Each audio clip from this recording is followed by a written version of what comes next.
कोल्हापूर आणखी बऱ्याच ठिकाणावरनं लोक आलेली आहेत.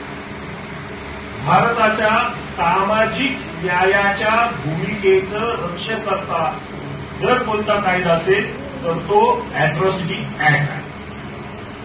हा कायदा सक्षमतेने राबवणं आणि त्याच्यातल्या फेक कंप्लेनंट्सना बाजूला बसवणं ही आपली जबाबदारी आहे, ती आपण पार पाडली पाहिजे.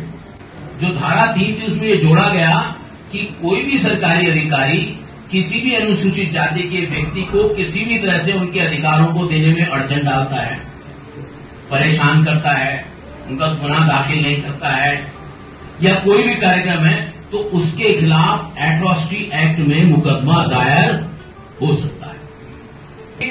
हजारो वर्षापासून ज्या समाजाचं तुम्ही तारण केलं आहे, त्यांना पीडित केलं आहे, शोषण केलेलं आहे, त्यांना माणूस म्हणून जगता येत नाही, अशा समाजावर जो अन्याय अत्याचार होत आहे तो होत असताना त्यांच्याकरता विशेष कायदे बनवणं गरजेचं आहे. म्हणूनच ह्या स्पेशल ऍक्टमध्ये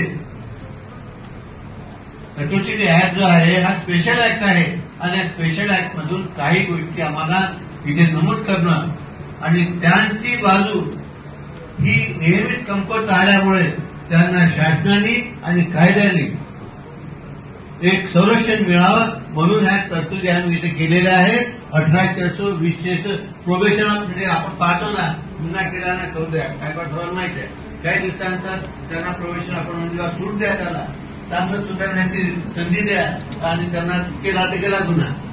अशा प्रकारे कायद्यामध्ये तरतूद करून न्यायालय काम करते. हे होऊ नये म्हणून तुमचे 60 जी प्रोव्हिजन आहे प्रोबेशन ऑफिसरची ती देखील या कायद्यामधून काढून टाकलेली आहे.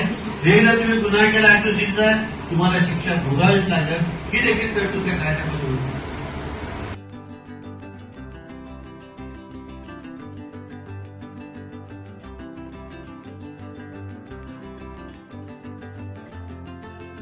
आता आपण बाबासाहेबांनी केसेस ज्या काढल्या त्याच्याकडे येऊयात. किती लोकांना माहिती आहे की महाडमध्ये आपण लोकांनी पाणी चाकण्याचा जो अधिकार आपल्याला प्राप्त झाला त्याच्या पुढे काय झालं? कोर्ट मॅटर तुम्हाला माहिती आहे? ज्याला माहिती असेल त्याने हात वर करा. नाही माहिती, फक्त आपल्याला गाणं सांगितलं पाणी चाकलं तळ्याचं, पाणी चाकलं तळ्याचं. पुढे काय झालं? पुढे घडलं असं आपल्या समाजावर जो अन्याय झाला, आपल्या समाजाला जी मारहाण झाली. बाबासाहेब आता तुम्ही कसे पोलीस स्टेशनला जाता? हो एफआयआर घ्या. बाबासाहेब पण गेले महाडच्या पोलीस स्टेशनला, एफआयआर घ्या. एसीपी साहेब आता पण नाही, बाबासाहेबांची पण पोलिसांनी एफआयआर नाही घेतली. वस्तुस्थिती आहे,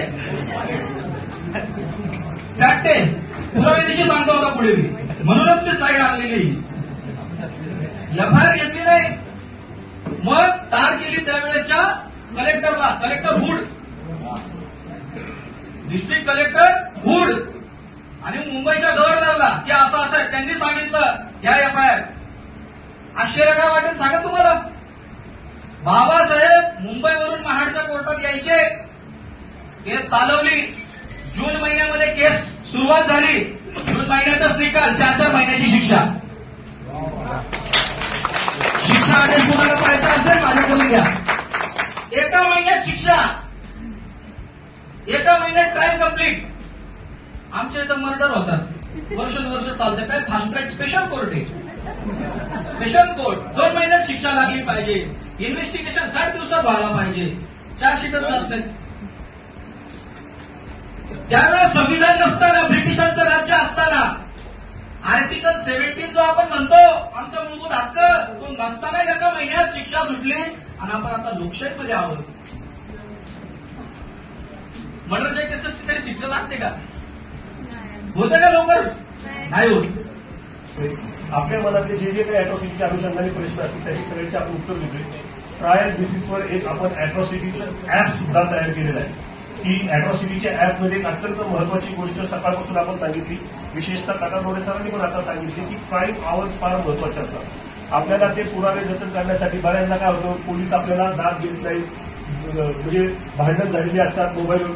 तर ते जे आपण ऍप तयार केलेले ते ऍप त्या आठवड्यामध्ये ते सुरू होईल. बाबासाहेब आंबेडकरांच्या जयंतीच्या पार्श्वभूमीवर आपण तयार केली. त्याच्यावर आपण साधारणपणे एक 7-8 महिन्यांपासून काम सुरू आहे. कायदा कायद्याच्या जागी असतो, पण अंमलबजावणी कधी होती? एखाद्या घटनेच्या संदर्भात व्यवस्थेमध्ये असणाऱ्या माणसांना जर संविधानात जिवंत असतात, त्यांच्या जाणीवा जिवंत असतील, तर त्याच्या कर्माची अंमलबजावणी होते. परंतु ऍट्रॉसिटीचा जेव्हा विषय असतो त्यावेळी त्या माणसातनं सगळं जातं, पण त्याच्या मनातली जात जाते आणि या जातीय आकांक्षेने आणि जातीय उद्देशाने त्या कायद्याची अंमलबजावणी होते.